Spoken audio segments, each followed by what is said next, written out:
Okay, so I'm going to show you guys how to plant a drift rose today. A couple things about drift roses is they do like to be in an acidic environment. Not too acidic like an azalea or something, or a gardenia behind, but they do like to be acidic. So what helps that is peat moss, pine bark mulch, even compost helps with that as well. This was done by another contractor, this black mulch. I don't like it, I'm not a fan of it. People do like it because they like the color black. It does nothing for your plants. It's good weed control, but it doesn't help the pH balance in the soil. It has dye in it, which is horrible for the soil as it breaks down. I like shredded hardwood, shredded pine bark mulch, organic mulch, not dyed mulch. Even shredded hardwood is better, but to help with the pH balance, use shredded pine bark. So these are all white drift roses. Jose's showing kind of what we're doing here. We've tore out everything the landscaper put in here, and we're coming back with some color. We've got gardenias in the back. Gardenias' mature height will be higher than these drift roses. We have these in the front, and they'll grow together, and they'll just drift and creep and kind of hang over the edging. They're beautiful. On trimming these, I have estates that have a lot of these on them, and I trim them back in the fall one time. I'll take, like if I have a hedge behind the roses when I'm doing the hedges, I'll just whack these down maybe half, whack a quarter off the top or half off the top, not too much, and leave them alone. They're dwarf. They look amazing, fluffy. They only need to be trimmed once a year. That's how I maintain them. My clients are happy and love them.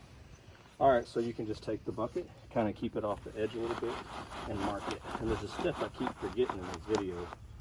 This is the third video we've taken on how to plant a drift rose. It's roughing up the edges. So Jose is probably tired of filming, hearing me talk about how to plant a drift rose over and over. All right, about trying to get some media out there can help somebody at home who loves drift roses or isn't interested in drift rose. I love them. They are a great edging border plant. Oh, I love them so much. I use them a lot. Shrubs look good behind them. Gardenias, Gulf muleys, agave. So, I had a comment on one of my videos. I think I was planting a tree, on why I haul off the soil and don't use it. And I make the hole so much bigger than the tree, and it just depends on the situation. Fresh soil is a lot better, but if you look at this hole I'm digging, what is that? It's clay. I'm not gonna put that around my rose. I'm gonna put topsoil around my rose. I'm gonna put cow manure compost around my rose. I don't want this junk around my rose. If you're building a home, good thing to remember is tell that contractor to get all that select field and clay they're using for the base of the foundation out of your flower beds. Backfill it with some sandy soil or some topsoil or something. This is very common. So try to get your hole as close as you can. And then once you get it close,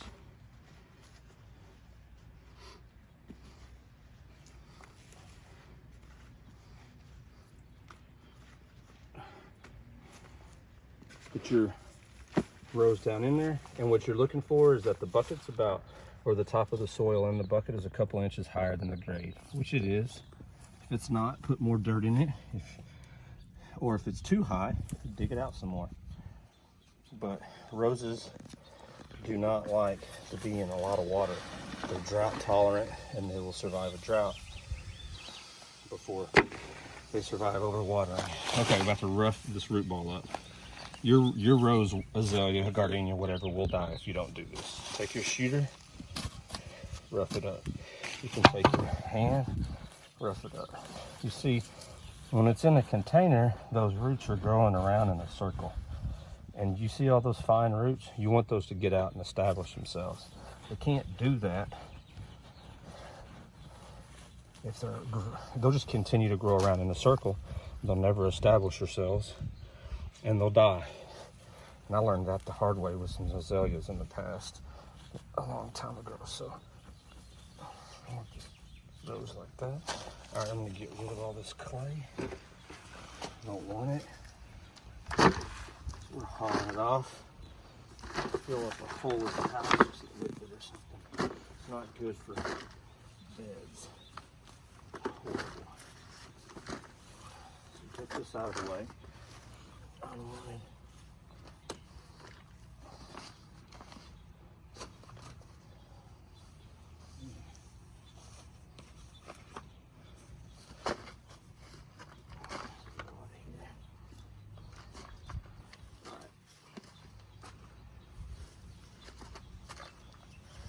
This is a new client. Next year we will be removing all of the mulch out of here. You don't want too much mulch. You'll ruin your drainage in your bed. So now we're going to backfill it. We roughed up the root ball. About a bag of soil.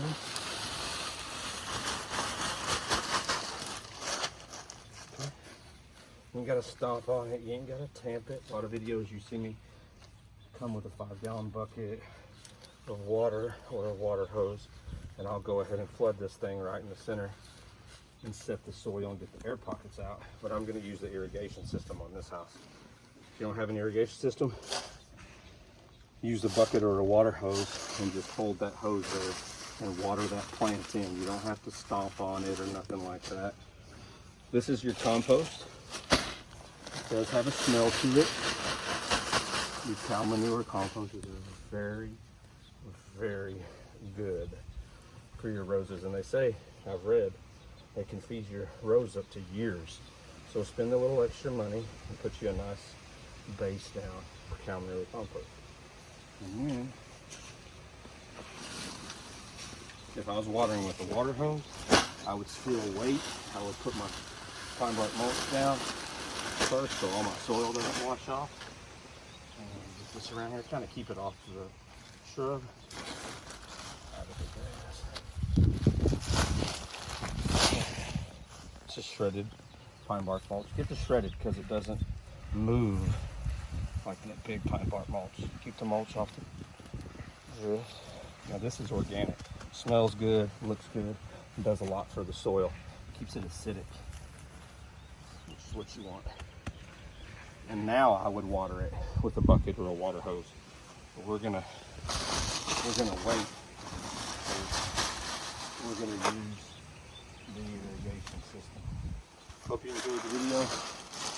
I think for the third time, that's how you plant drift rose.